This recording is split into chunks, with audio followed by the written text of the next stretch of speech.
in the consultation process that neither the existing position, which is that you have to be in Dominica at least once in a period of 5 years, or the proposal that Sir Dennis puts forward, which is that you must be in Dominica for 90 days or alternatively 50 days.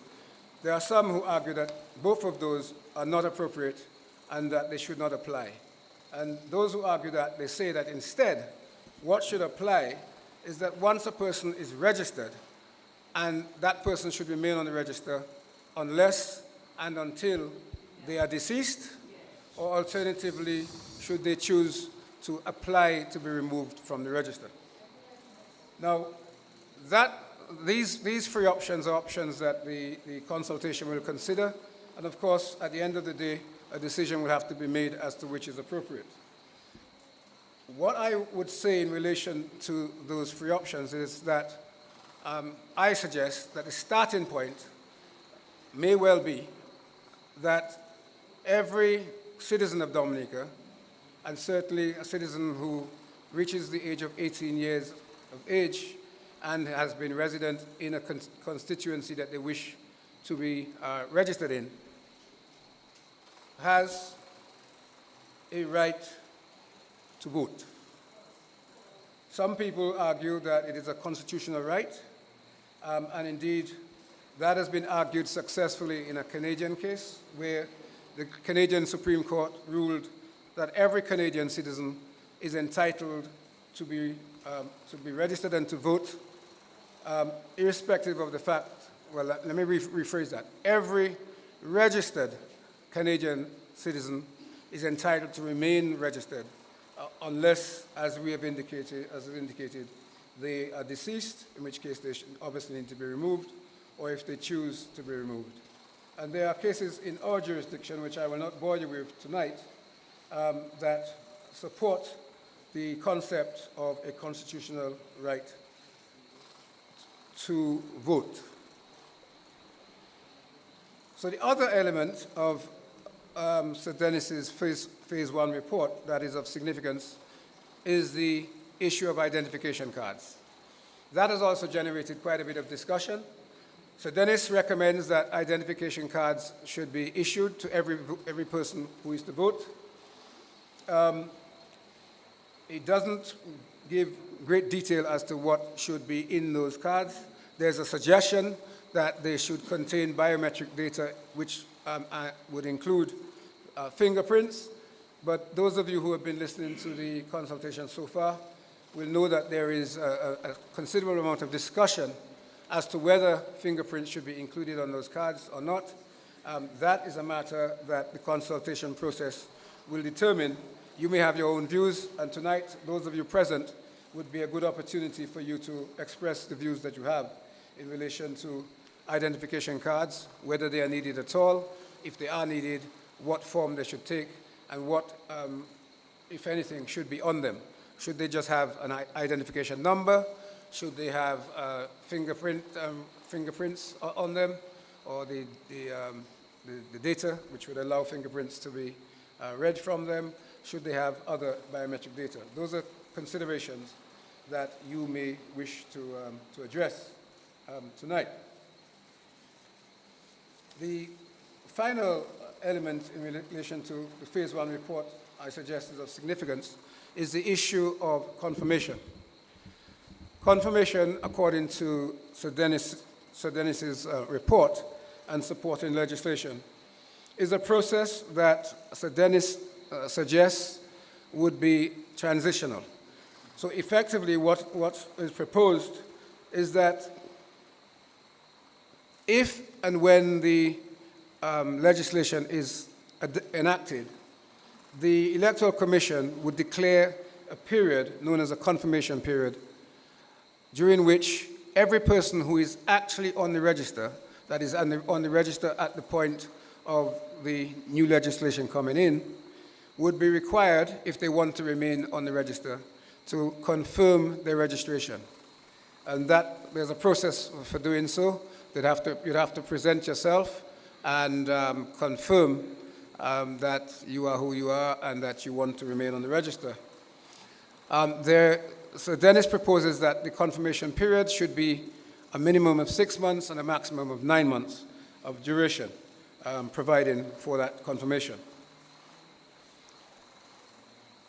There is discussion and some questions have been raised about the confirmation and what the process is.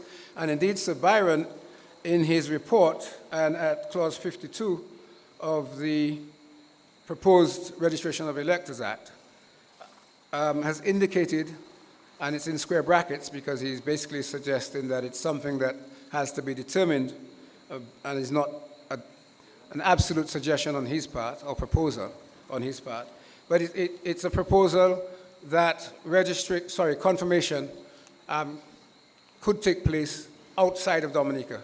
So people who are abroad and wish to be confirmed according to the proposal that Sir Dennis has included at clause 52, the Electoral Commission would designate certain areas in countries abroad, for example, in New York, and maybe the embassy, maybe somewhere else, in London, wherever, Tokyo, wherever.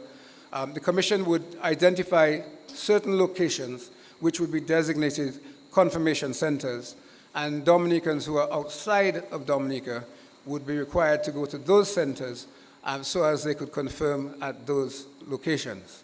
The alternative suggestion, and those of you who have been following the consultations, is that some people believe that all confirmations should take place in Dominica.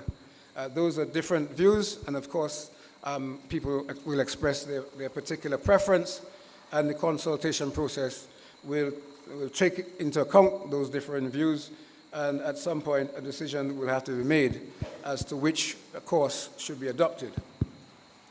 Moving to the Phase 2 report, so Dennis described his Phase 2 report as primarily addressing institutional matters.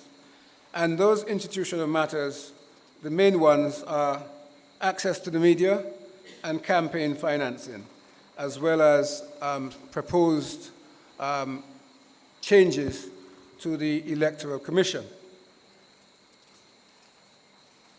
Access to the media is at Part 3 of the Phase 2 report, clause 50 of the proposed legislation, which is the House of Assembly Elections Act 2023. Also, Sir Dennis proposes the use of electronic voting systems for the purpose of elections, which is at Part 4, and campaign financing is at Part 5 of the House of Assembly Elections Act 2023, which Sir Dennis proposes should be adopted. Access to the media is essentially a provision that Sir Dennis suggests should enable all political parties and candidates for election to be given access to state media. So Dennis proposes that it should be confined to state media, but you will have heard and you may feel that it should be extended to private media. That has its own complications, but those views are views that you can express one way or the other during the course of the proceedings tonight.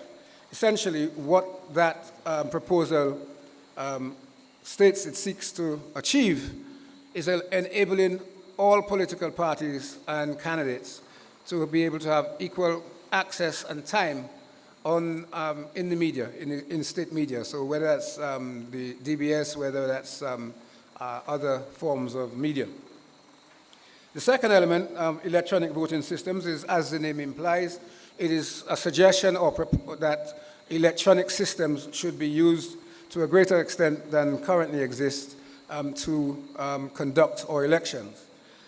So Dennis, although suggesting that, indicates that certain actions would need to be taken to make that a realistic possibility, because of course one would have to make sure that those electronic systems were properly functioning and of an appropriate standard to ensure that there wasn't a major technical glitch or other hiccup to cause problems with the whole electoral process.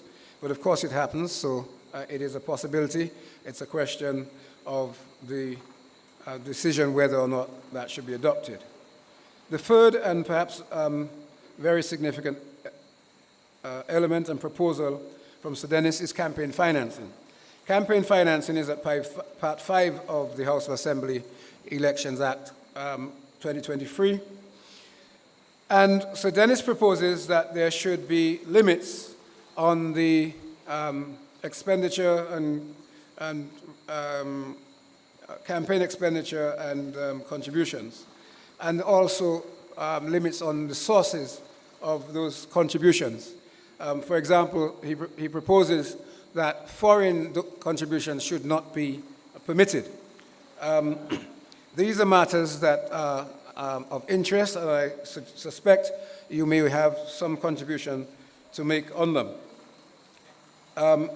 Clause 66 to 75 also addresses a proposal that the political parties and political candidates be required to submit reports and audited returns of the funds they have raised and the expenditure incurred during the course of a campaign.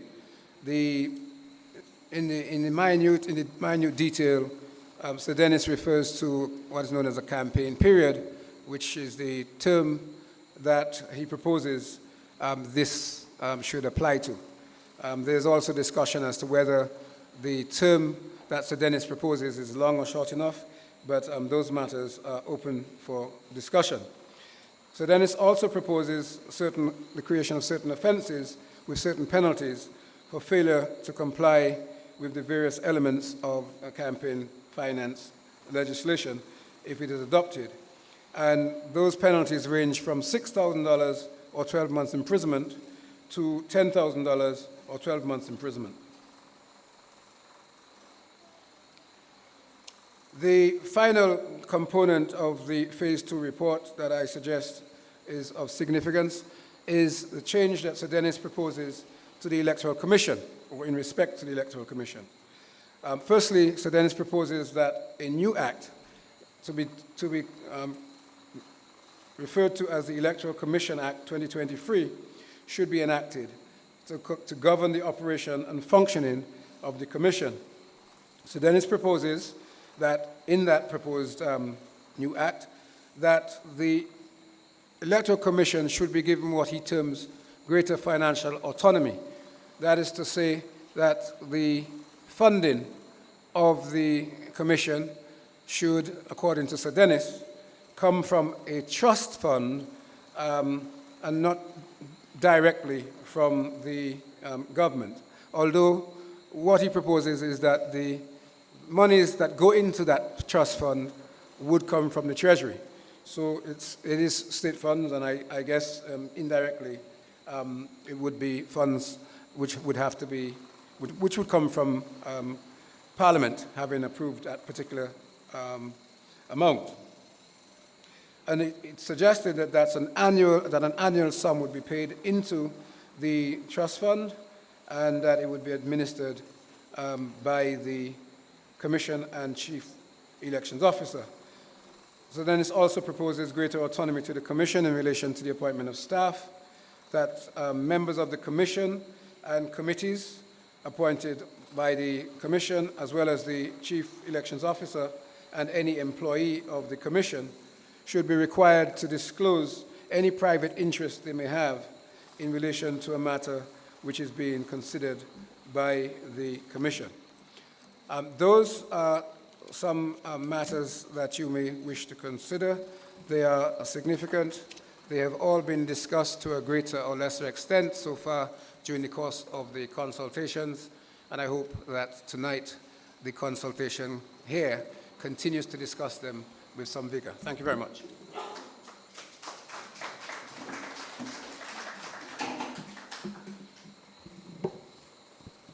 Thank you very much, AG, for this overview and summary of the main aspects of the Sudanis Byron report.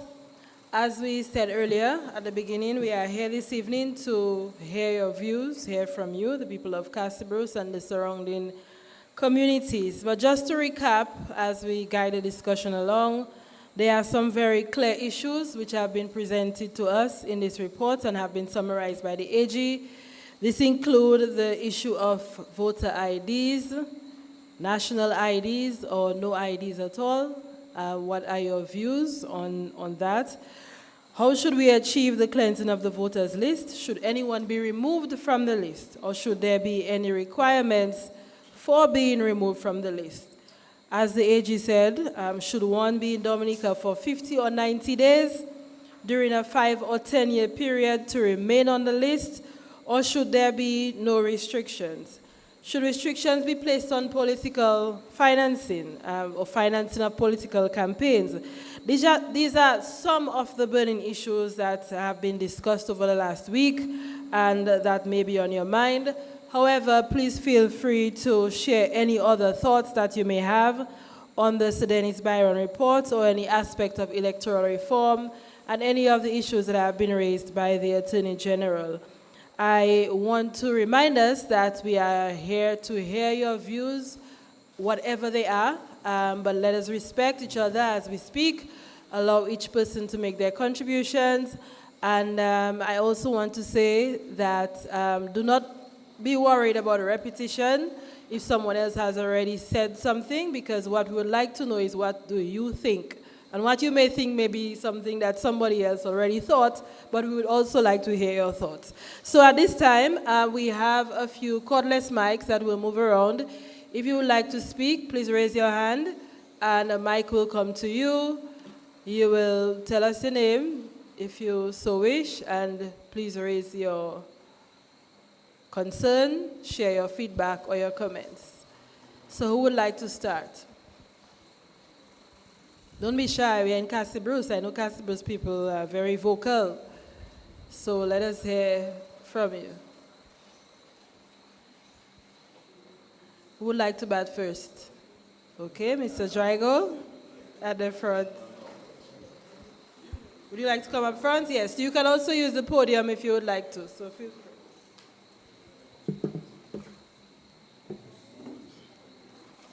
Thank you very much, Madam Chair. Let me recognize tonight the Honorable Castle Laville, who is representing the Honorable Prime Minister,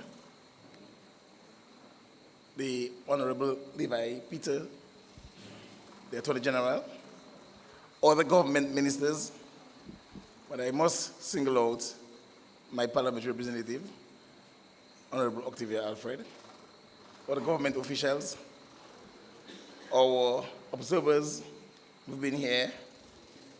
I know that you have been going across the island. I know it has been taxing, but I also recognize the importance of the exercise. So we're very happy that you're here with us in Casablanca tonight. The communities of Casablanca constituency, reps, and the surrounding communities, and those listening via the various media structures. Pleasant good evening to everybody. Of course, let me really thank the government for taking a decision to come to Casablanca tonight, so that we in the rural communities can make our contribution to this very important electoral reform process. I must say to you that we on the East in the rural communities, we value our vote as equal to any other constituency on the island. When an election is called, a party needs 11 seats to make a government. And we are all hoping that our seat is part of the first 11.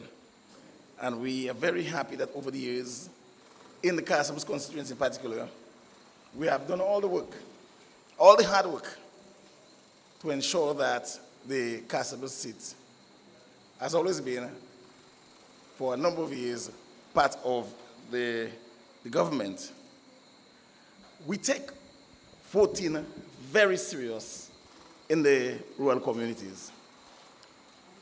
As a matter of fact, the communities, the voters in the rural communities, they feel very empowered that they have that opportunity every 5 years or whenever the election is called to go to the poll and vote for the government of their choice.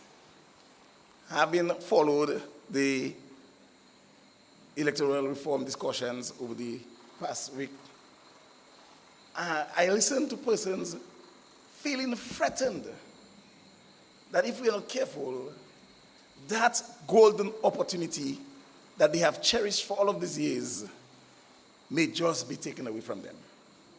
And I heard somebody in Portsmouth last night saying, I am sick, I am confused.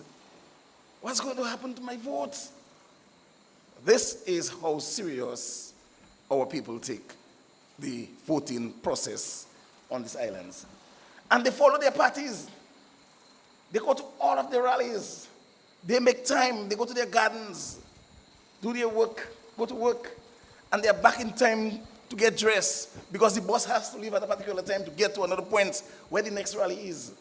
And they follow the discussions. They listen to their parties. They listen to the contribution of all parties, and they make an informed decision, and they vote for the party they believe that suits their ideals and is ready to continue to take care of their interests. So, in the whole question of voter ID, let me just be clear. I do not support the question of having a voter ID card specifically for voting. In Dominica, we use all our IDs for transaction. If I'm going to the bank and I go into my bag and I grab my social security card, I move quickly, especially that you have to find a place to park. I grab my driver's license, I move quickly. I grab my passport, I move quickly. Because I know these are recognized identification cards of this country. I can understand if we want to establish an identification card for all citizens, which they can use for voting. Because recently, when a young man died, we could not find any ID for him. He did not have a social security card, he did not have a passport, and he did not have a driver's license. So the government can issue an ID, international ID card for all of its citizens. And they can also use that card for voting. But don't tell me, after 30 days of moving around, following my party, supporting my party, making my contributions to my party and my candidate, on election day, because I could not find my voter's ID card, I cannot vote. Is that what we're actually saying to all people of Dominica? And it is so easy to lose a card. All of us in here, do you know how often we make a social security card? Because we cannot find the card we had. We somewhere, we use the term, local term, we got away the card. And we are looking for this card. And because on election morning, you cannot find the voter ID card. Everybody in the constituency knows you. So just take me, Johnson Drago. So you're going to say to Johnson Drago, because he cannot find his voter ID card, he's unable to vote in an election in Casabras, having voted 5 times, having won 5 elections. So therefore, we cannot support an ID card specifically for voting. Let our people use one. I agree that we should have an ID. And I agree we should walk into the polls with an ID. But not necessarily a specific voter ID card. Are we saying to the 80-year-old who have voted 15 times that even if they don't have a voter ID card, they will not be able to vote? Are we saying to this 86-year-old who is happy about whatever the Prime Minister may have done for them because they are now living a better life in their retirement, that they will not be able to vote because they were unable, because they were sick at the hospital and they could not have gone to prepare themselves an ID card for voting? Let me tell you something. I consider all of these reforms in this book a lazy man's approach to voting. There are some guys who do not do the hard work as to what it takes to win an election. They come up with all kinds of fancy ideas about voting. And they believe that it's an entitlement. Labour has been there long enough. It's my turn now. And that when elections call, because the Labour Party has been winning elections for all over the years, it's their turn, and therefore, when they lose election, they just claim that the election was stolen, and they take people to court. I've been taken to court twice for elections. I have had to go to court for my first time answering questions about nothing that I know about. I've never been to court before. But the democracy is alive and well in Dominica. Democracy is strong in Dominica. So whenever they take us to court, we go to court. And we win all the time. Because it's a lazy man's approach to the overall thing about elections. I want to also see that if the question of, I want to support a point made by Mr. Jason Timothy when he spoke a few nights ago on the whole question of overseas voters voting in Dominica. A Dominican living overseas sees himself as an integral part of the overall system and structure of Dominica. They have their credit union accounts, they have their bank account. As a matter of fact, they have their homes. As a matter of fact, in Casabros, at least 20% of all of the projects that are going on in housing as we speak are persons who are living overseas and are either building their homes or putting an additional room on their family home so that whenever they come, they have somewhere where they can go. They stay in touch. After Maria, every Dominican in overseas were crying because they thought we were all dead, because they did not know what happened to us, because they are part of the life of the community. They support. As a matter of fact, do you know that I was a credit union board member for 9 straight years? As a matter of fact, there were times when I was the treasurer of the credit union. And remittances form a major part of all of the money that comes into Casablanca Credit Union right there.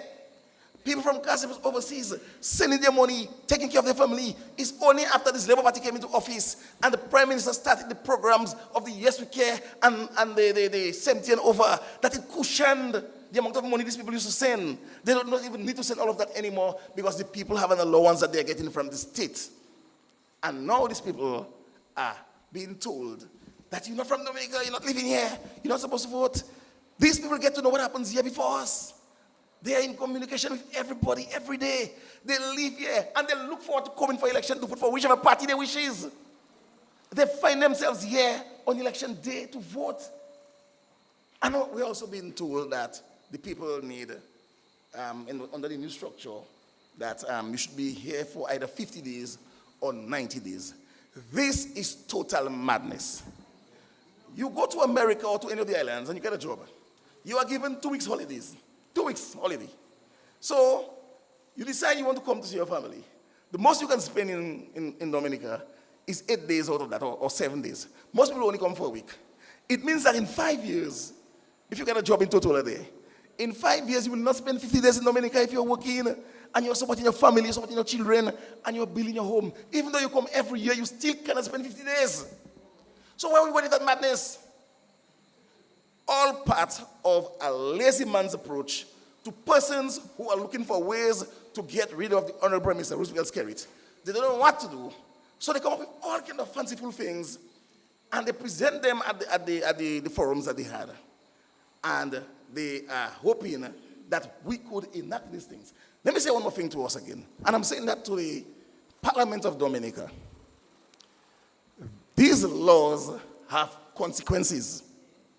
You are going to elect electoral reform for us, but they have consequences. I've been reading the book. I have not finished yet because I got it late, but I have been spending some time reading the book that was presented. And let me see if I can run through a few things that was of great concern to me. And it has to do with campaign finance. Limits are imposed on the level of contribution that a person, company, or other entity can make to a political party or a candidate during an election period. Ladies and gentlemen, in Castle's day, what contribution can we really make to a candidate when an election call? What contribution can we really make? Do you know that in the 2019 elections, people, when they say to me, by the way, Jono, you know I pay the hospital for the person that wanted to come and help them to pay the hospital, and I say, it's you that give me the money? People, local people, contributing to their party and their candidates by supporting the requests made by persons to the power rep to ease him up. I also had another one that I want to share with you. A political party or a candidate must provide a receipt for any contribution of exceeding whatever amount that the parliament will decide when the contribution, whether it is a single contribution or a multiple contribution. We are being told now that the candidates who are going for election have to establish an office with a paid staff to keep record of every cent that they get, to report to the Electoral Commission at the end of it all. Volunteering when you have elections. Everybody chipping in, you have a treasurer, and the person holding on for you. Because it's a community thing. It's community life. It's community spirit. It's the love. It's the sharing. Another one that I heard Mr. Daryl Bob spoke of is the banning of music. Foreign artists coming to entertain the people during election. Let me tell you something. And I'm going to say that, and I'm very serious about it. Do not insult the intelligence of a Dominican voter. The Dominican voter is very smart. Do you know that during the campaign of an election, 25% of the people who come to the rallies, they're not necessarily your supporter. They are coming because they want to listen to the two parties to hear what their ideas are, what their ideals are. Does it fit what I need going forward? And they make an informed decision on election day. Somebody could come with you for the entire campaign and don't ever vote for you. A legal system, people have been following you for the entire election campaign for a whole 2 months. So the party decide to bring somebody, give them a little entertainment, a little Morgan heritage, or whatever the case may be. Let people have a little dance and let people free up themselves. Dominicans like fete. Dominicans like to dance and they like to enjoy themselves. And you're telling me, and I'm a musician, you know, Mr. Bob, a musician at that, is saying that we should not bring no foreign artists to perform because it entices people to vote. This is not true. That's an insult to the intelligence of the Dominican voter. And let me tell you something. Those of us who believe that we can be lazy, do not get involved in community life, and then just show up on election day, and people are going to vote for us, we have something coming for us still behind. Let me make another point. We have a situation in Dominica where an individual was elected as the leader of a senior party on the island. He became the leader. And he took a decision of his own to take up a job in South Sudan. So he's not here now, he's in South Sudan. Now his party, the pundits of his party, hail it as successful. Hooray! Our boss is going to South Sudan. And he's gainfully employed in South Sudan. Good for him. That's his decision.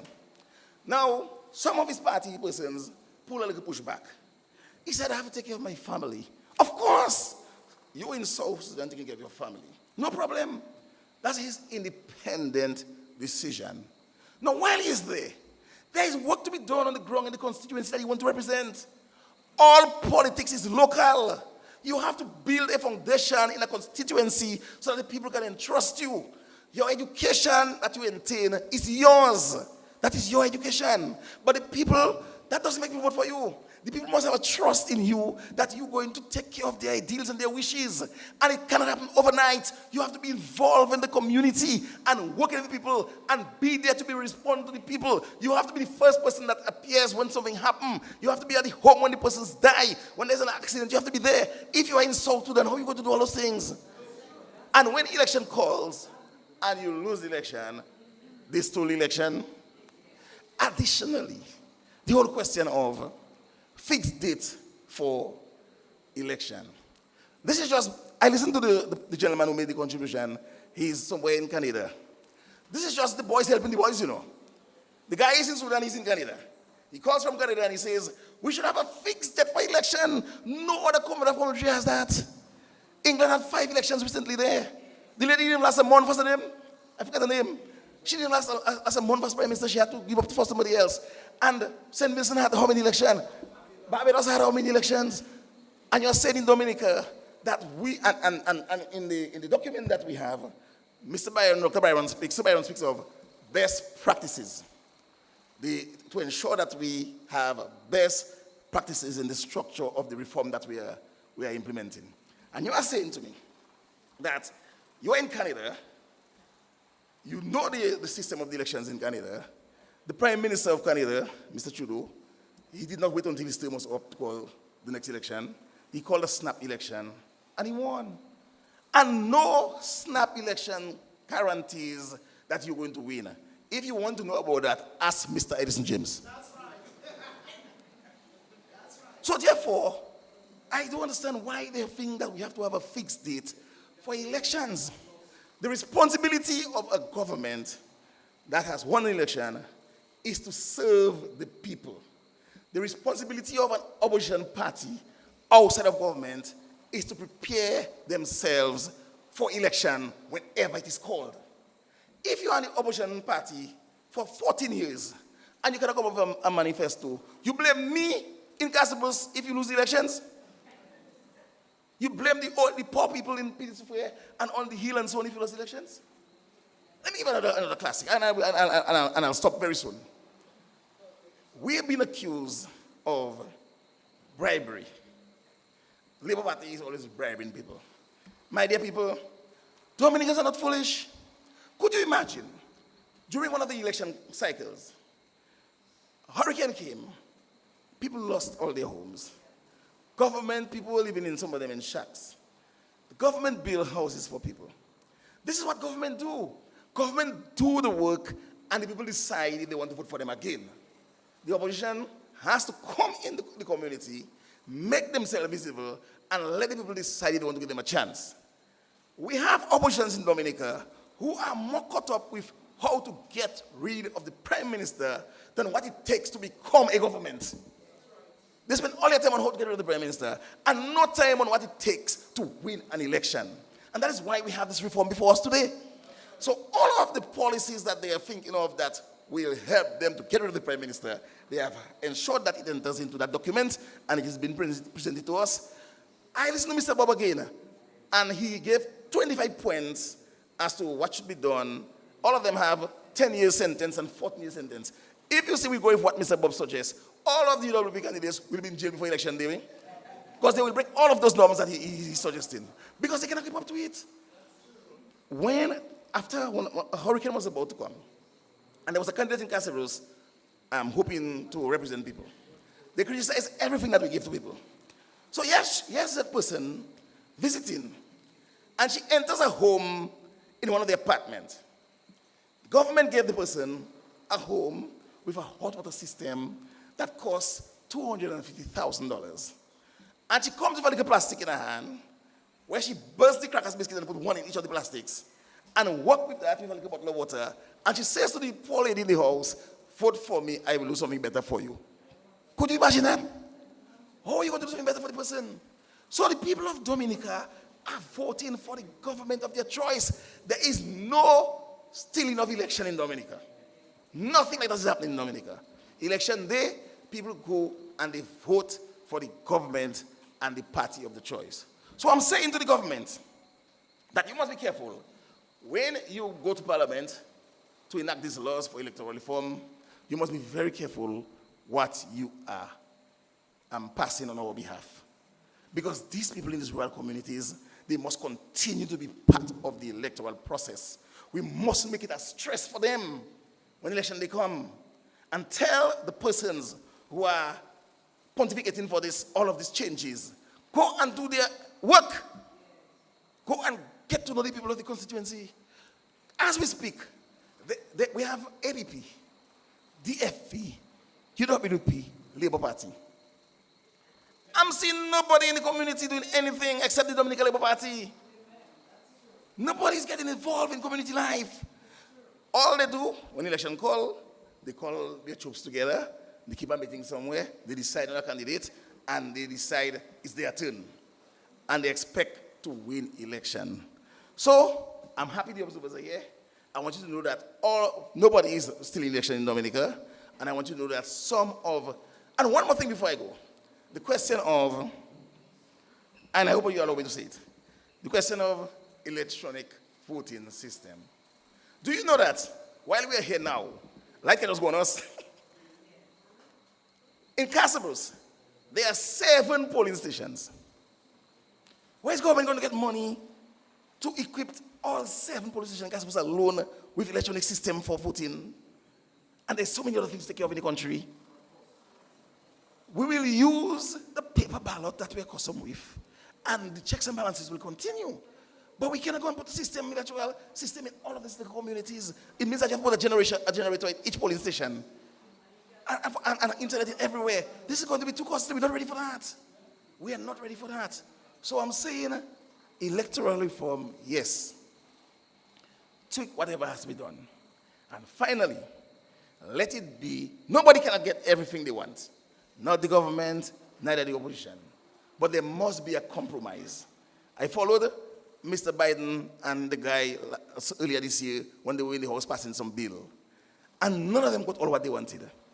But at the end of the day, they came to a compromise and they came up with a package that most people can be comfortable with, and they move on and they pass the law. This is what we expect to happen in our parliament for this electoral reform. We will not be distracted by all of these demonstrations. We are familiar with that. It has happened all the time. And it has never disturbed anybody from voting when election day come. So I say to you, my people, let us stay together and let us understand that electoral reform, yes, but some of what are being proposed are nothing more than a trap just to suit a few persons with their egos and their own stressors. So thank you very much for listening to me. I hope I wasn't too long.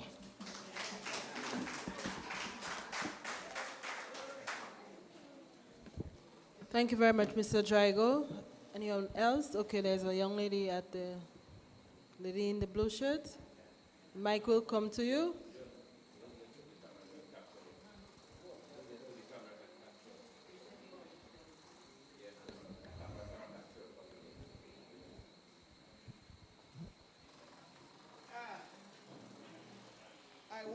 Good night to everyone. To each and everyone, good night, good evening, good evening. Yes, sir. I want to tell us tonight that I'm asking God from tonight long life for the next 5 years, because it will be an election as none other. I took a decision. I said, election reform. And I took up my dictionary and I said, let me really see what definition reform brings for me and to Dominicans here and overseas. And I've got 4 definitions. 1, a change for the better as a result of correcting abuses. 2, make changes for improvements in order to remove abuse and injustices. 3, campaign aimed to correct abuses or malpractices. 4, bring, lead, or force to abandon a wrong or evil course of life, conduct, and adopt a right one. That is what I got from the definitions of what it means to have reform. I want to really talk on the campaign funds and what the young man, Mr. Byron, said concerning the limits. Yes. My words have power. He's a young man. I said campaign funds concerning election. I put by it is no man's business. Because whoever it is that is running their campaign and their sponsors are sponsoring them campaign funds, there should not be a limit as to what amount of money. It is there for both sides. Whether my side, I love, got $10 million for his campaign, or the other side got $5 million for his campaign. That is no man's business. We are running our campaign in Dominica, and when we won, we want to win, not to be defeated. Not by funds that is limited or by the, what they call it, the reform what the young man is contemplating. I say that is no man's business. I want to touch on the overseas voters. Dominicans living, whether in the region or internationally, they remain Dominicans until they die. They remain Dominicans, the land of their birth. They remain until they die. They might have gotten their green card, they might have gotten their naturalization wherever they are. But the land of their birth, they continue to remain Dominicans. We cannot cast them aside. We cannot reject them. When they stay overseas, sometimes they leave Dominica because they want to go and do something better than themselves. I have my family, my brothers and my sisters, they live overseas. Some live there all their life. When these people stay overseas and they send their monies to MoneyGram, when you come, you cannot enter. Western Union, you have to form the line and stay in the line for you to think. On the port, there are 4 sheds as to what I know. And every one of them are loaded with barrels at Christmas time. Let me tell us something. The overseas voter play a big part in the economic development of our country and of our nation. We cannot at no time leave our Dominicans out. Not at no time. I want to go out to that 5 years. And whoever need to come back within 5 years, I think we should take that out. That's supposed to be abolished. You cannot put a limit to a Dominican that is a Dominican. Whether he come 10 years or 15 years, he remains a Dominican, and he comes to Dominica. And number 1 is issued a passport. That is his land of his birth. He is issued a Dominican passport. So he remains a Dominican, as I said initially, no matter where he lives, where he goes, and where he works. Now, Mr. Drago, I support you 100%. It is indeed really a lazy man approach. I put something before it, but the Holy Spirit told me to cross it out, so I leave it as that. Now, I really want to paint a scenario at the polling station. And I want to start with the presiding officer in the polling station. And I will take, for example, my good sister in Christ, Minister of Education. You have a polling station, as Mr. Drago says, 7, but in one of them, you have the presiding officer. I want to ask you a question. Do you see a presiding officer from the town of Portsmouth coming in your polling station number 7? Do you see one from Australia coming in polling station number 1? As far as I know, every presiding officer knows the voter that is coming to write their X. The poll clerk, there are agents on both sides. You have a police officer on the outside. Imagine somebody standing and telling me dead people voting. Now I want to say, if there is a police officer right now, I need somebody to do an arrest. Because if you are a presiding officer, and you see a dead man coming to make an X, and you allow that dead man to make an X, you should be arrested. The poll clerks and them should be arrested. Even the both agents, that they should be arrested. Because why? You know the voter. The voter is coming to you. You know the person very well. But when I come before the presiding officer, she does not know me that day. And I do not know her at all. But she'll ask me my name. I will give my name. She'll go on her list and she'll mark up my number and she'll give me my form. I'll go inside. My God, if there is a dead person voting, that is furthest from the truth. And I know my God will judge. Number two, there is one. What is that kitchen name? The dirty kitchen. My boy's dirty kitchen. We have to deal with my boy's dirty kitchen, one and for all. My boy's dirty kitchen is on Facebook. There is a little thing called Ori Katarina. I want you on Facebook to go. Ori. AURIKATERINA. And what she does is clean dirty houses. Very dirty houses. I want you to watch that. That is my boy's dirty kitchen. And we have to be careful. And some of them may be watching me tonight. I don't know, they may be listening to me. You will pay for it. When you take people's names and turn it into your garbage, you're going on the long run. I am speaking to you, not only as John Geese. I am speaking to you as a woman of God. You are going to pay for it. Judgment will fall upon your head. And sometimes I have to warn you tonight, because if you continue, maybe a paracetamol will do nothing for you. Maybe you'll do surgery, and the surgery will do nothing for you. Because while you are one tonight, stop what you are doing.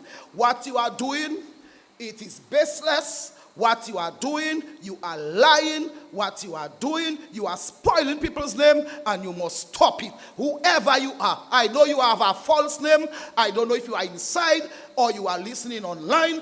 That is something that is not true, that is false, and you must stop it. Let us continue. Now, to all of us Dominicans who are supporting, and today I witness, while they are asking for electoral reform, I should not even be here. While they are asking for it, there is a protest in town. I was in town today. There was a protest going on in town. I happened to stand up by ministry, and I continue even telling the security, but why all you close shut down all the whatever? I did not know. But when I went further up, I hear in the big band, Carnival in August. Let me tell us something. We have to be careful about what we do. If we say we ask for that, let us sit down. Let us discuss amicably with each other. You should be sitting at all those things like that. You should be sitting down. You should be listening. Now is the time for you to stand up and give your views in the right place, in the ears of the right people. When it falls in the ears of the right people, they will know what you are about. But if you take your business and go on the road, let me tell you something. The counsel of the Ahithophel will come to nothing. It must come to nothing. They will take counsel, it will not stand. They will come behind closed doors. What they say, it will scatter. Because why?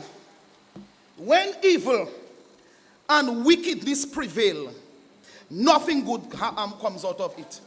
Nothing positive will come out of it.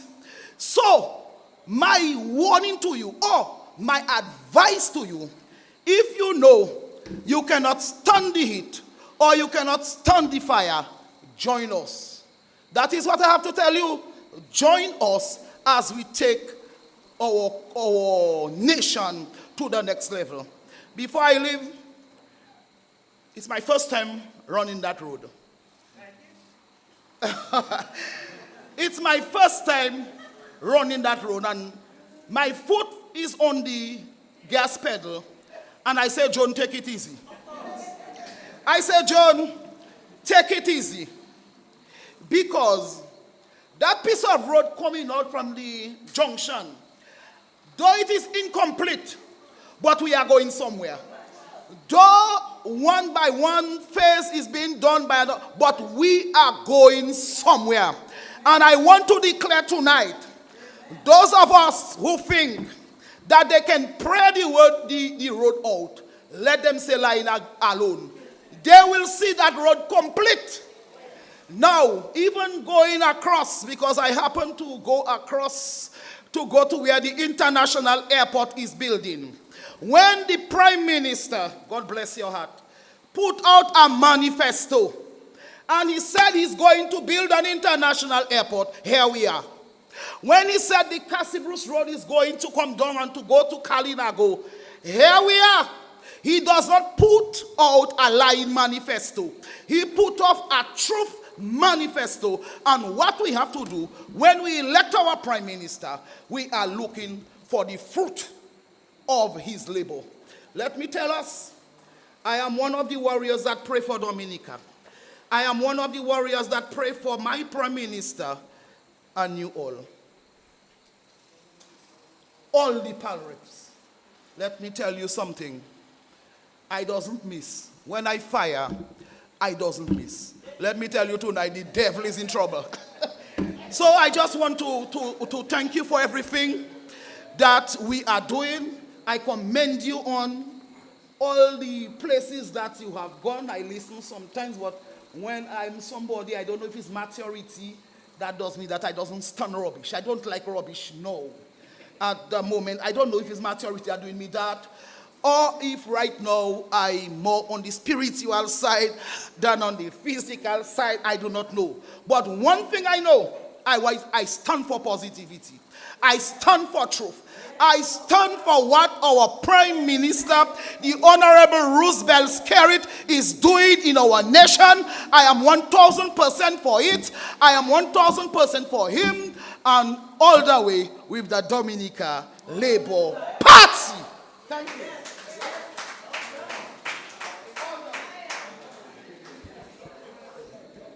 Thank you very much, Ms. Gist. Let me see the hands that are up so I know who we can acknowledge. I will take my friend on the side here, and then we will take the two of you here. Yeah, yes, you can stand here or you can come to the...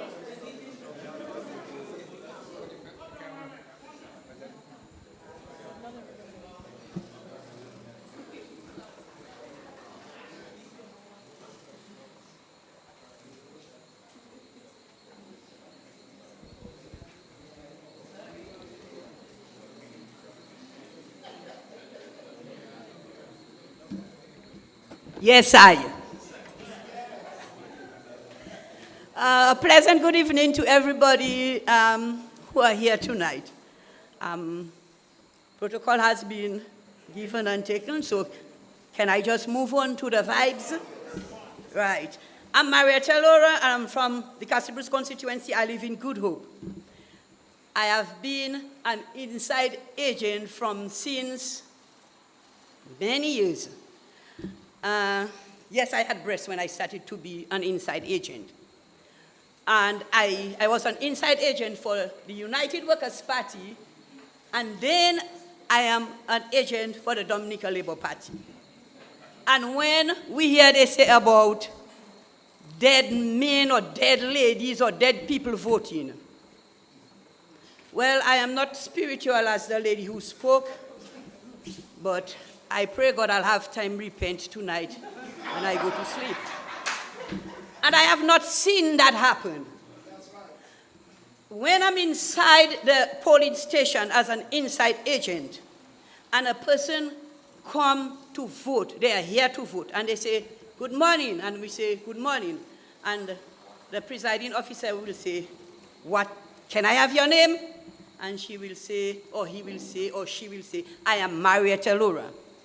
And the presiding officer, together with the inside agent, will take the voters list, and we will look, and Marietta, and we'll call the number, the voter, the person who's going to vote, your number. And I have seen so many times when people, they are there to vote and their name is not on the list. but they know they're supposed to be voting because they registered.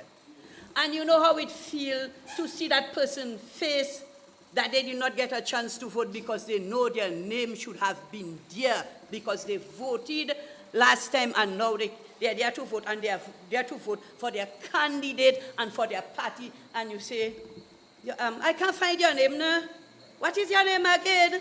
And then you try to, to help that person so they can vote. That person feels like they are being left out. Like, what happened to my right to vote? So when you come and you tell me that you want to take off, you want to clean off the votes, and you want to take off registration, and you want to bring voters' ID. Yes, give me an ID where I can benefit from everything from it. If I go to the hospital, I can present that ID and they can give me a discount. If I go to the supermarket or I'm going to buy a ticket to travel, I present that. That's my ID because it is profitable in all aspects. I can use it in any case. An emergency show, I go to Western Union. What? You mean I forget my passport, I write Good Hope, I can show that ID and the cashier say, Miss Laura, sign here for me. ID and signature and full name. And I can use that. But you don't want to give me. And as a matter of fact, who's going to pay for the voter's ID card? Who's going to pay for it? Somebody tell me, whoever wrote it down, who recommended, who's going to pay for it? I don't say this government going to pay for it. When voters can just come, find your name, or I can come with my passport. I just made my passport. My passport good. It not expire. I just made it, the new one, So if I can come, my name is on the list. There is my passport. When you watch me, you will see. Last time I took it, I had my long hair. Now my haircut, but I still have my straight nose. That's me. That is me. So I can vote with that. I don't need an ID card especially for that. Now, on the case of when you want to tell me that people who live, Dominicans who live out of state, they cannot come down to vote. So what you telling me? You want to take our election from us then? Because when, as the lady said, I for one know, when Christmas time, I go, look, I'm moving your feet. When I go to the port, on the port, and when I come up, I have to hire a van from Good Hope. Sometimes $300 higher, I have to pay that van to go on the port to collect my stuff. My sister in St. Martin, my friend in St. Thomas. People all over the Saint. No, they didn't just go by the road and they just pick up the money and they bought the things. They work and they send that down for me. Now, when I go and I collect it, and the port officer, the custom officer say, Miss Laura, you have to pay $150. It's not 150 leaves I pay in, dollars. Now, where that dollars going to? It's a form of contribution, development in the development of the country. Now, my sister lives in St. Martin. She built her house. She comes down ever so often. But let's just say something happened. And she didn't come down for 2 years or maybe 3 years, an election coming there. So you mean to tell me my sister cannot vote because she didn't come down for 2 or 3 years and she have her house? She is Dominican. She not eating the crapo, but she's supporting the crapo. She is Dominica, and that's why we say, I am Dominica. So if I am Dominica, you can't take my democratic right from me. That is part of my democratic right. Because you go other places, and they can't vote like us. They can't talk like us. They can't do it, because our right is, during election, you campaign, you don't cross the borderline. You stay between the yellow lines, but you say what you have to say when you're supporting your party or your candidate. You just don't insult, you don't do things where you can get yourself in problem. But our democratic right is to campaign and support whoever candidate or whichever party we want to vote. And the matter of when you want to tell me, you want to put restriction on the funds for my pal rep. My pal rep have her family out of state, and he want to send funds to my pal rep. So when election come, when we go out, she can give us our money so we can. you want to put restriction and you want to tell me my pal rep have to send a bill saying her sister sent 5,000 euro for her because she campaigning or for her to... No, I do not support it. I strongly do not support it, and I stand up for my right as a Dominican. Our democratic right is at risk. Let us stand up and let us fight. So many things you can say, but it's not my night, it's not an election night. It's just, I am here to just say that there are facts there that and restriction, like the things that in the reform, I do not support. And I know, let's say 95% of Dominicans do not support it. So we know what we want in Dominica. And we know we are not here to let anybody take away our democratic right. We are Dominica, and I am Dominica. And I will stand for what is right in Dominica. Thank you, and Boswe. Okay, thank you very much for that very passionate contribution. We will hear from all of you who would like to speak, but we are going to go in order. So we had Mr. Pascal from Grandford, yes, from the southeast, and then the lady to the back of you.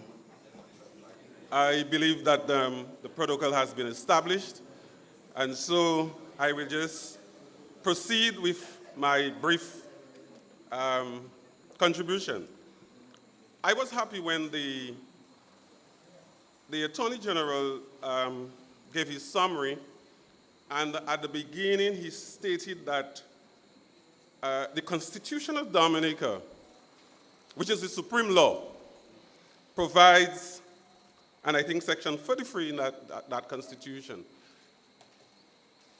that it is the fundamental right of every citizen of the country to vote once you are eligible to do that. So, therefore, I believe any law that is being developed to conduct our elections must be developed friendly and in a form that it will encourage the voting process and not really cause it to be tardy. Now, there are some areas that were raised, and well, we will have to repeat because repetition is good. And I think it continues to re-emphasize what is important. So if you hear me repeating, I think it is just necessary because the point has to be driven and it must be heard. So in the area where our citizens are living overseas and they are there for some time, and it is stated that for them to vote within a 5-year period, they have to return for 90 days, in the longer run, or 50 days. I believe that is a form of causing a restriction that is tardy. It makes it difficult for somebody who would want to freely participate in the election process. So therefore, I don't believe that is going to help. And I would recommend that the law is even altered to allow for even a greater span. Why 5 years? It could be 10 years, it could be 15 years. Or once you're registered indefinitely. And the only thing that should cause you or your name to be removed from the list is if you die. Because ultimately you are Dominican. And as those before me have said, most of our Dominicans who live overseas, they make a stern contribution to the economic development of the country. So, therefore, they should participate in the election process. They should be free to assist in choosing the representative whom they believe can charge the course forward for the continued development of the state. So I believe that that area, I mean, the recommendations were made, but I think it needs to be revisited. And it is done in a way, or it is placed in a way, that is more friendly to the people who are living, or the Dominicans who are living overseas. In the area of campaign financing. But let me say before that, I believe political parties, all political parties, should have a philosophy. And if political parties have a philosophy, at least the people who follow them will be able to identify with them. And so it would even make life easier for the people who follow them because they know what they're about, they know what their ideas are, they know what their philosophies are, and they know when they support these parties, what the end results are going to be. And so I cannot conceive the issue of restricting the financing for a campaign. I believe that should be a test to even evaluate the parties. Because how will you tell me you're going to run a country or you're going to rule a state if you cannot even raise the necessary financing to run a campaign? To me, it does not make much sense. And I really do not support the restriction of financing for campaign. I really do not support it. I believe the parties should at least be able to raise their own financing so that they can conduct the campaign in a way, in an amicable way, that will help them to meet their objective. And I know all parties' objective is to win an election. So for campaign financing, I believe the parties should not be given any leeway. Because at the end of the day, no one knows the number of parties that may exist in a country. Nobody knows. We may have 3 parties today, but in the future we may have 10 parties. So we're not really going to limit, at least, their funds. They should have that legroom, that the parties should develop their friends. They should develop their friends. They should develop their persons that they can trust, who they, if something happens, that they can easily go to and say, well, I need help, if they get the opportunity to govern a state. So that is a test for our parties to be able to start, be able to raise the finances, so that will give us an indicator as to whether they are ready for governing our country. In relation to the ID cards, I believe,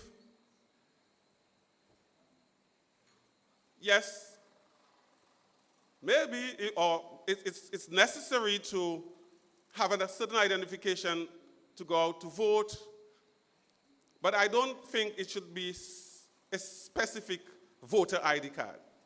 I believe a card that is configured and that will capture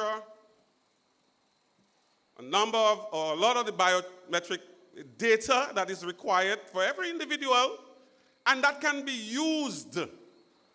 In other words, you only use it once every 5 years and then you pack it. And somebody said when the other 5 years come, if an election is called every 5 years or even before that, but sometimes that card is lost in the way. At least it can be used for a number of other purposes. So the national ID card with the biometric data would be my recommendation for at least having an identification at the elections. It's something that can be used all the time, not only for an election. So I believe the laws or the reform laws that are going to be developed, they should be friendly. They should help encourage people to participate in the process, because at the end of the day, each and every citizen of Dominica has a right to vote. That is our fundamental right enshrined in the Constitution of Dominica. And I don't think any one group, whether it's minority or majority, should try to coin certain things or to provide an agitation to make it more feasible for them to get an opportunity. And as one of our persons who contributed earlier said, I think is Mr. Drago, an election is hard work. If you want to win, you get to the ground. And then you work with your people. You identify with your people. You enable yourself to be visible. You are there for them. You care for them. The people will recognize you. But then you cannot sit in these cars, in space, and tell people, vote me and do this and do that, and expect people to do it. And at the end of the day, when you are not successful, you conclude that the election was stolen and things were not right. Yes, we need modernization, but we have done it. It's not reinventing the wheel. We have done it. It has worked well for Dominica, and it will continue to work well. Thank you very much.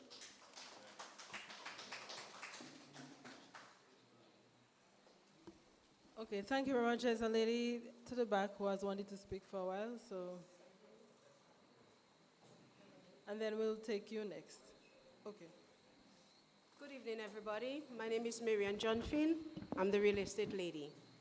I am also an elected member of the Casabruce Village Council. I stand here not as a councillor because it was only last night the council received or was told about this meeting. So we could not have met to decide as collectively our position on the reform. Furthermore, the reform document was never sent to us for us to know what we are talking about. And if these people over here are here to listen to us and to understand our position, we need to have a conversation that we know what we are talking about. So I cannot represent the council, and the council is not here tonight because we did not get a notice in time, nor did we receive the document for us to peruse. But I'm speaking about Mary and John Finn. And you can say strips if you want, but I stand in the presence of God as God would have me. All of us, we speak about God. But one of the things that really gets to me is our doing compared to our utterances. And I sit down here listening to the thing. I thought it's a political campaign that is going on here. And we're supposed to be talking about issues that we are laying the foundation for our real estate so that when we leave, our children can have it set. Because when we build a house and the foundation is not done well, tomorrow, you never know who will be in power next time. And you will want your voice to be heard. And you want to know truth and justice. We say we serve a God who is just, who is righteous, who is holy. And our come from should always be from that place. What am I doing? Does it affect you, Mr. Grant? How does it affect you? You understand? You should not be in a position because it benefits you today and chupled for the rest. It cannot be like that. One politician says to me that come election, he put God out of his election campaign. And I'm saying, God say in all things, season and out of season, we need to put him in what we're doing. You cannot be a Christian today and because of politics, you take him out. And and the reform. And I'm saying these people are here to listen to us. And I wonder what is going through their mind, because they're expecting an intelligent conversation, not a political campaign. I am not hearing I am not hearing an intelligent conversation for the benefit of all of us. We are here talking party politics and not the issue at hand. You are here today in position and you don't know what's going to happen tomorrow. If it's wrong now, it will be wrong tomorrow.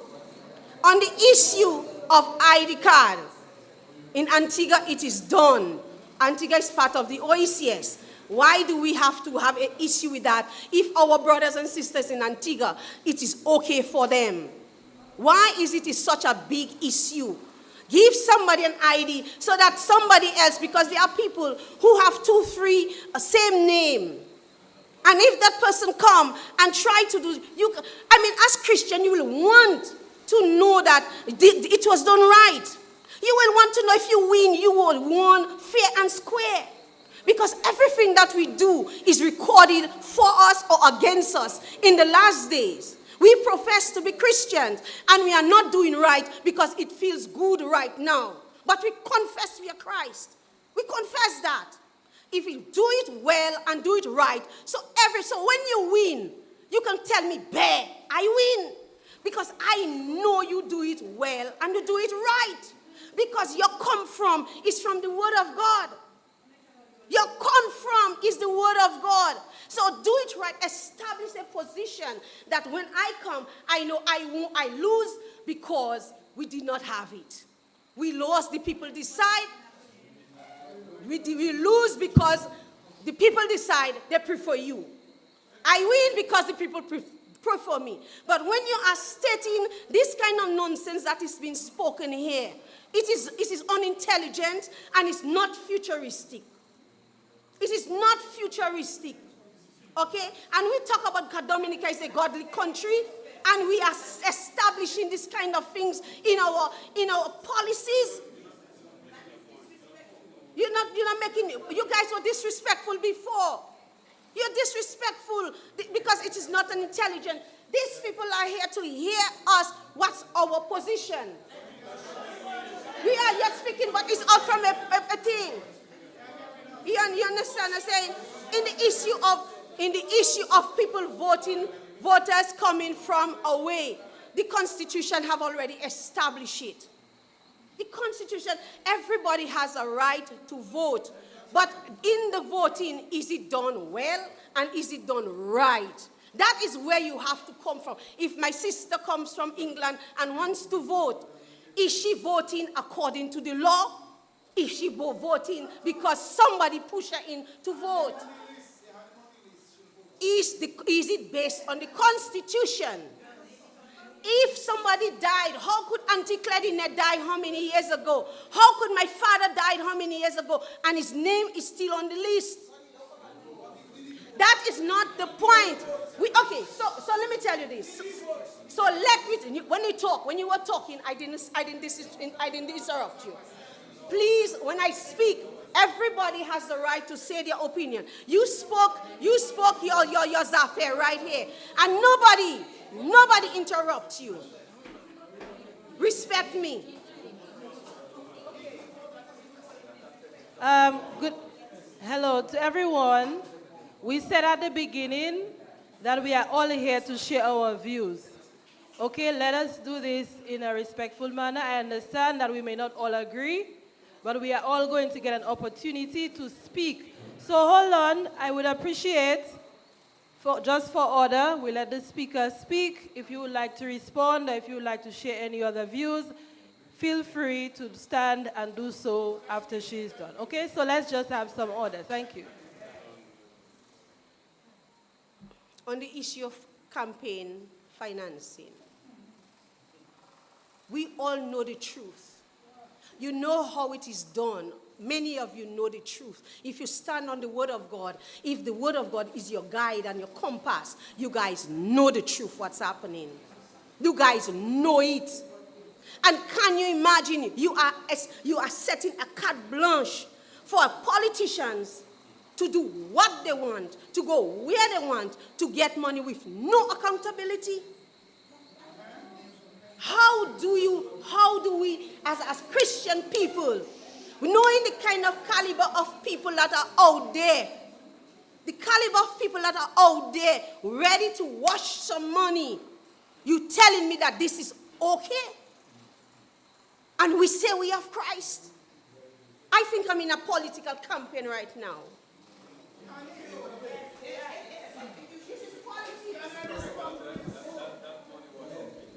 Thank you. Okay, I just wanted to share one point with regard to the sharing of the reports. The Sir Dennis Byron report was made public in June, a few days after the report was received, June 2023. Of course, well, probably about 2 days after it was received. It's not feasible to have a copy, physical copy, given to everybody in Dominica, but the report has been published online. The report is available via the Government of Dominica's website. Some copies have been printed, and we have made copies. There are copies actually available at the back for those of you who have not been able to go online and may not have seen. And we have been engaging in these consultations over the last week. The Attorney General has gone through. For some of you, you may not have read the report, but just from listening to the presentation tonight and listening to the presentations over the last week, you would have been able to learn and understand some of what has been included in this report. So the intention of our discussion is to discuss some of what we have learned here tonight and some of what we have read. But as we proceed, I would like to again advise us and remind us to be respectful of each other's views and also to listen. If we have views as well, we have the opportunity to share and to rebut, but I would also like us to be guided by what we are discussing this evening. And what we would like to discuss are various aspects of the Sir Dennis Byron report. As I said earlier, there are several issues. Do you agree with a voter ID? Do you not agree? We will not all agree. Some of us think there should be no ID. Some of us think there should be a voter ID. So let's hear some of those views. I believe we had lady with the peach card.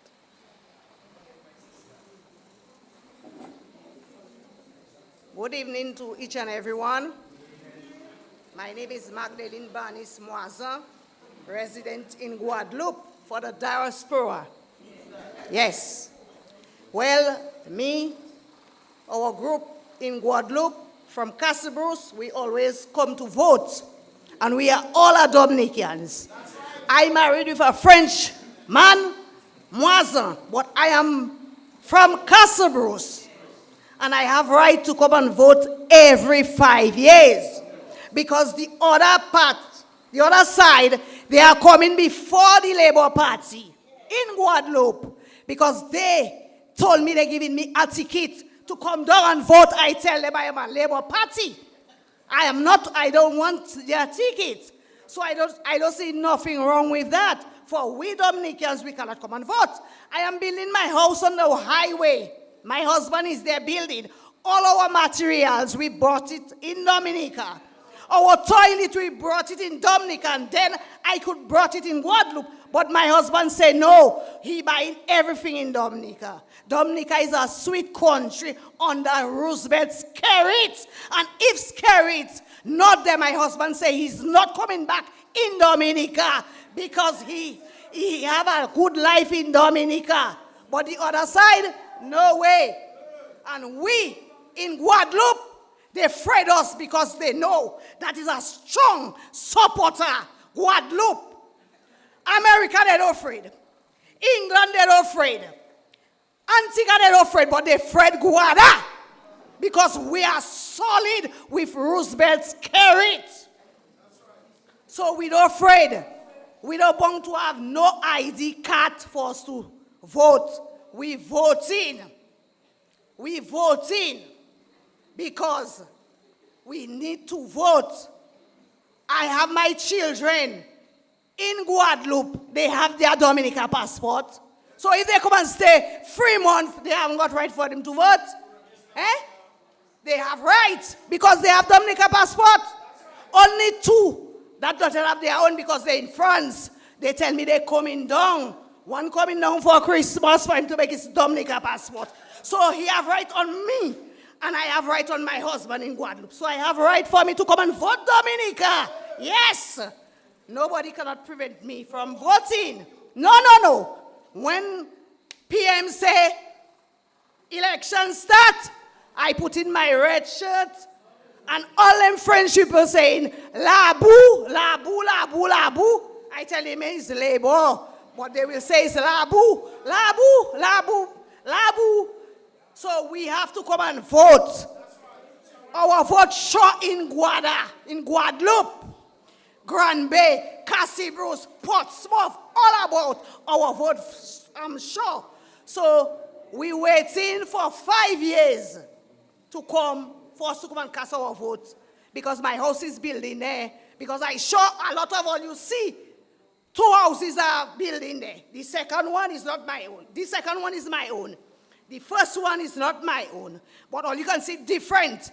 Our house is different. But we have all Dominica stuff in it. Yes. We buying all Dominica stuff and we sending, we bringing from Guadeloupe, Dominica. Our account is in credit union. So how comes I cannot come and vote? We Dominica in Guadeloupe, we have to come and vote. So thank you all the way with the Labour Party. And we in Guada, we are sure we don't afraid because UWP, they afraid us in Guada, but we don't afraid them. In 2019, we come and vote. We pay our money, €119. Each and everyone pay their money for us to come and vote. Scary didn't give us money. We come and cast our vote for Octavia Alfred. Yes, we come and cast our vote for her. So we don't afraid nobody. I am walking bold. Everywhere I pass, I am a Dominican. Maybe you see I naturalized Guadeloupe, but I am a Dominican.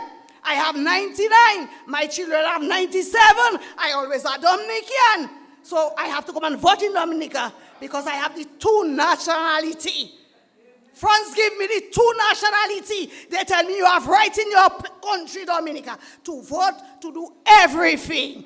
So how comes UWP saying that we cannot come and vote? That is impossible.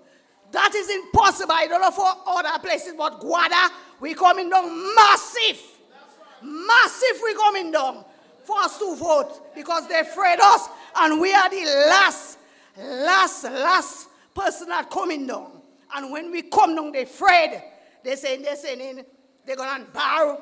In 2019, they say they're going to borrow my red shirt. The lady tell me, my lady, they'll kill me, Dominica. I say, no, they cannot kill you. And when we come Dominica in silence. They're doing that for us not to come and vote. But we have to come and vote. And PM don't have to watch on them because them people there, first person that reach in Guadeloupe by Mary Gallant is they. Is they that come in and pull their people. They don't want Labour to pull their people too. Well, we're telling them tonight, behave all yourself. Because we in Guadeloupe, we're not joking. Thank you.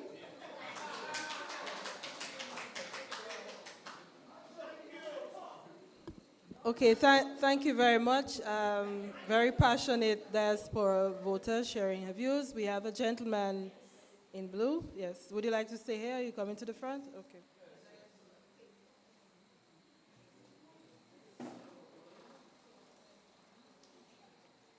Good evening, ladies and gentlemen. The head table, various government dignitary, the Madam Representative of the Cassibros constituency, friends, loved ones. My name is Peterson Wilshire.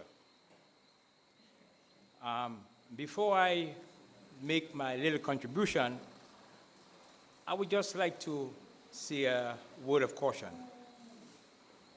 We ought to respect one another in spite of our differences politically and otherwise. We will not progress as a village, as a country, if we do not learn to respect each other. We will have differences. Politically, we have many. Even as we are dealing with political reforms right now, we have differences. We have differences of opinion. But unless we rationalize and come together and put aside and try to address the issue and put aside our differences, we will not progress in this fast-paced developing world. As far as I'm concerned, I hate the idea of colors, blue, red, yellow, pink. At the end of election, there should be a law banning all colors, if so. All these because we don't thinking straight, we have to be thinking rational for us to develop. If you are doing something, think of a mother having a child. There are some right things a mother has to pass on to a child. And they have to do it in a way they have good dialogue, good understanding, so we can progress. So, ladies and gentlemen, I plead with you, let us try our utmost to understand, even the person that doesn't support you, try our best to rationalize and understand them. Please, otherwise our progress will be very limited. We will be missing things that we should have been getting, and we will not progress if we do not give them that kind of respect, the need they deserve. Now, the issue of today is electoral reforms. And there, as the Attorney General pointed out, there are several areas of concern, even to him as Attorney General. And far less, why he's bringing it to us is because the wider population, every voter here has a say, and ultimately the majority will decide what direction we take. Even though the AG is there, he's not the one deciding ultimately who's going to make these reforms, it's we. So we have to think intelligently. There are several. I, for one, I've worked here as a civil servant for over 15 years. Right now, I live in the United States with my family because of opportunities and what have you. In the United States, annually, I get 2 weeks vacation. I use it or I lose it. It's not like here in Dominica where we have a lot of spare time and we don't put it to good use. Because a lot of us talk, but when we come to hard work, we are not backing it up. Because a country cannot progress without hard work. Dependency on government and what have you will not make us progress. Each of us have to put our backs to the wheels and work. So it just electoral reforms. Yes, the opposition and the government have differences here, but there are some elements we have to look at carefully. And as I tell you, I live in the States, so 2 weeks vacation. I am a registered voter here in Dominica, in the village of Castle Bruce. I've been here for the last 2 weeks trying to construct a grave for my father. And since 2 weeks goes by, and that's all I have for my vacation, I'm finished for the year. I have to go back, by Saturday I'm in the air going back home again. Back to Boston, not home, here's home. But that's my place of work. That's where my kids are born and I raise them. So if you're telling me I have 90 days, oh God, I can have 90 days to come and vote when how practical is that? I'm a born, on my opinion on that thing, I believe that, and Dominica is roughly what, 70,000 people? You're telling me we cannot get an accurate list to depict the amount of people in village by village? It's not like we have millions of people, 70,000 people. How much we can do to get it accurately, to make sure we have an accurate list before we submit for election? How hard is that, people? You think of that, right? And these are if we have 70,000 and our people cannot get a list, we don't need no electronics or fancy things to count 70 people.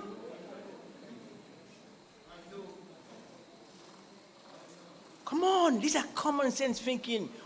I agree, there are some other aspects. He talked about ID, and Mr. Johnson mentioned earlier on. You have passports, you have driver's license. Why do you want to bring up so many different IDs for? What is the rationale behind that? If you identified and you have people are revising the list annually or going, because you know how many people that die in the village? Everybody know who died in the village. Village by village, if you go hand by, it's an easy thing to fix. So why are we wasting time and energy and all? We could be doing something more constructive to help our country. The other issue I have, okay, while I agree that some people raise the issue of campaign finances. In the United States, for example, campaign finances is a big issue because the thing is that people that has a lot of money, I'm not talking about little 2,000, 3,000, I'm talking about multi-million-dollar men. They can afford to give the government large sums of money. And because of that, they are technically buying, because they dictate to the government what they want at the end of the election. So that is raised a major concern. But if you have small amount of money going out in the village for a campaign, is that what nickel and dime you want to talk about? Hey, ladies and gentlemen, anyway, I don't want to be too long, but as I said, I want to encourage us because our country is too small, our population, everybody here is related to the other. We are too small to have so much minor differences. As I said, let's try to come together, let's unite and push Dominica forward. Thank you very much. Thank you very much for sharing your feedback with us. Did we have any more hands? Okay. The gentleman to the back, and then we'll have you, sir.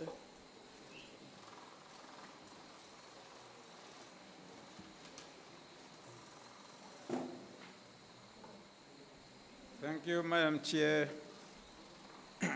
I suppose the protocol has been established, so I will go right ahead.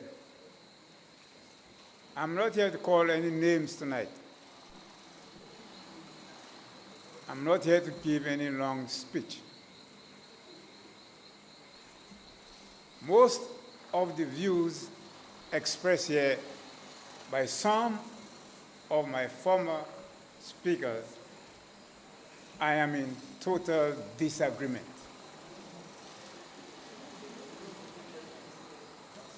But while it is true that I am in disagreement with them, I do respect their view and opinion of the report.